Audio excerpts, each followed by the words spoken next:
All right, guys, got some pretty sweet drone footage here. Big 360-degree sweep of the floodable impoundment.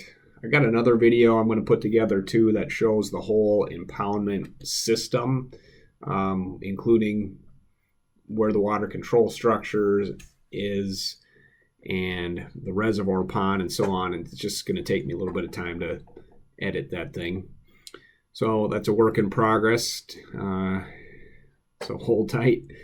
Mention a couple things. I'll narrate over the video here. I guess what you'll see is obviously I plowed this thing up. This was last fall after, man, we had like 3 years of just really wet weather and made it so hard to get any work done. And finally, we had a relatively dry season and I was able to finish out the berm generally. And around deer hunting last year, I plowed the field up. You can kind of tell where I wasn't able to get with the plow, basically where the water is, where the standing water is. That's clearly the lowest spot of the floodable impoundment, and I just didn't want to be too brave with my tractor.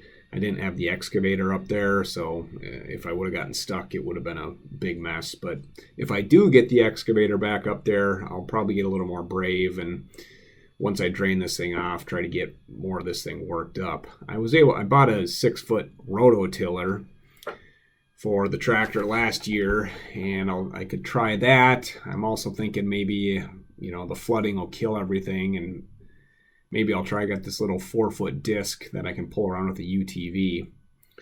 I don't know. That's kind of what I'm thinking. If anyone has any ideas on plowing up kind of muddier soil, let me know. It's on my mind. How am I going to get the low side of this thing worked up? And it's possible I won't, which might not be the end of the world either. I'm thinking about planting millet on the deep spot and soybeans on the shallow side. The millet grows 4 to 6 feet tall, and I can get about 3 feet of water on this thing. So I think the height of that would be pretty good on the deep side. The soybeans are obviously more like, call it 2 feet tall. That should work out pretty darn good on the shallow side. And what I've learned is the birds they like it when there's open water. If you have a super thick stand of anything, it seems like they're just a little bit more reluctant to land in there.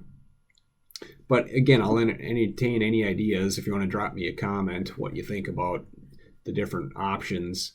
The other reason I want to plant soybeans is because the deer obviously like them, and so do the turkeys and pheasants.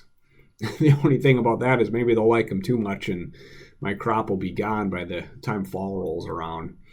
So we'll see what happens. My plan is to drain this thing off in June and get her planted, and hopefully around 1st of July. So that's where we're at. As always, thanks for watching.